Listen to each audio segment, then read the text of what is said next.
अस्सलामुअलैकुम दोस्तों, मैं आप सबको अपने चैनल उर्दू कहानी में खुश आमदीद कहता हूँ। उम्मीद करता हूँ आप सब खैरियत से होंगे। दोस्तों, हम अपने चैनल में बहुत सी दिलचस्प कहानियाँ और मज़ाहिया किस्से लेकर हाजिर होते हैं। तो अगर अभी तक आपने हमारा चैनल सब्सक्राइब नहीं किया तो जल्दी इसको सब्सक्राइब करें और बेल के आइकन को दबाएँ।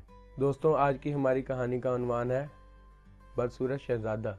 पुराने वक्तों की बात है, एक शहज़ादा बहुत बदसूरत था। इसका कद भी बहुत छोटा था। इसके दूसरे भाई नहायत खूबसूरत और अच्छे डील डोल के थे। एक बार बादशाह ने बदसूरत शहजादे की तरफ जिल्लत और नफरत की नज़र से देखा। शहजादे ने अपनी जहानत से बाप की निगाह को ताड़ लिया और बाप से कहा, ऐ अब्बा जान, समझदार ठिगना लंबे बेवकूफ़ से अच्छा है। ज़रूरी नहीं कि जो चीज़ देखने में बड़ी हो वह कीमत में भी ज़्यादा हो। देखिए, हाथी कितना बड़ा होता है मगर हराम समझा जाता है, और इसके मुकाबले में बकरी कितनी छोटी है मगर इसका गोश्त हलाल होता है।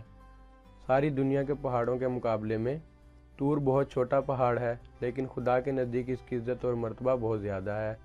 क्या आपने सुना है कि एक दुबले पतले अक्लमंद ने एक बार एक मोटे बेवकूफ़ से कहा था, अगर अरबी घोड़ा कमज़ोर हो जाए तब भी वो गधों से भरे हुए पूरे अस्तबल से अच्छा और ताकतवर होता है।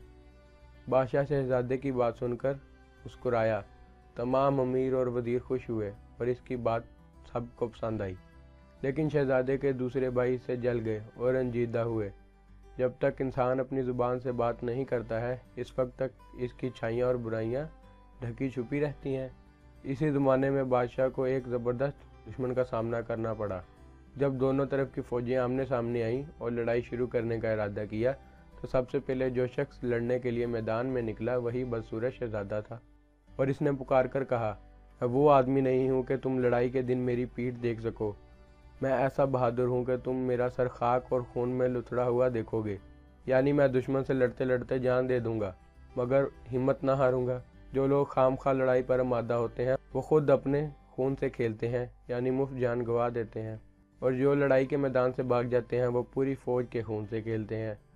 ये कहकर शहजादे ने दुश्मन की फ़ौज पर बहुत सख्त हमला किया और कई बड़े बड़े बहादुरों को कत्ल कर दिया। जब बाप के सामने आया तो अदब से कहा, ऐ अब्बा जान, आपने मेरे दुबले पतले कमज़ोर जिस्म को ज़िल्लत की निगाह से देखा और हरगिज़ मेरे हुनर की कीमत को न समझा। आपको मालूम होना चाहिए कि पतली कमर वाला घोड़ा ही लड़ाई के मैदान में काम आता है। आराम और आसाइश में पला हुआ मोटा ताज़ा बैल काम नहीं आ सकता। कहते हैं दुश्मन की फ़ौज बहुत ज़्यादा थी और शहजादे की तरफ सिपाहियों की तादाद कम थी। कुछ ने भागने का इरादा किया।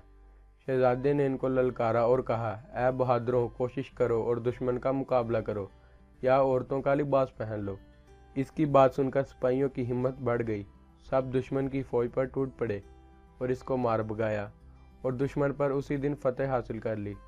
बादशाह ने शहजादे को प्यार किया और अपनी गोद में बिठाया, और रोज़ बरोज़ इससे मोहब्बत बढ़ने लगी और इसको अपना वलीअहद बना दिया। दूसरे भाइयों ने यह हाल देखा तो हसद की आग में जलने लगे और एक दिन बाद शक्ल शहजादे के खाने में जहर मिला दिया। इसकी बहन ने खिड़की से देख लिया और शहजादे को खबरदार करने के लिए खिड़की के दरवाजे को ज़ोर ज़ोर से बंद करने लगी। शहजादा इसकी आवाज़ से चौंक पड़ा और अपनी जहानत से समझ गया कि दाल में कुछ काला है। खाना छोड़ दिया और कहने लगा, यह तो नहीं हो सकता कि हुनरमंद मर जाएं और बेहुनर जिंदा रहें। बाप को इस वाक़े की इत्तला दी गई तो इसने शहजादे के सब भाइयों को बुलाया और इनको मुनासिब सज़ा दी।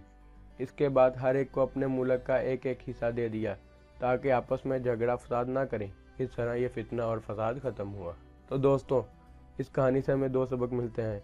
एक तो हमें किसी से हसद नहीं करना चाहिए और दूसरा किसी को हकीर निगाह से नहीं देखना चाहिए। क्या पता वो अल्लाह ताला की नज़र में कितना मकबूल हो।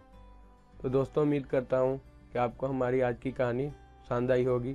तो दोस्तों, हमारे चैनल को सब्सक्राइब करें, हमारी वीडियो को लाइक करें, पसंद आए तो शेयर भी करें और कमेंट में अपने नज़ारे राय दें। अगली वीडियो तक के लिए अल्लाह हाफिज़।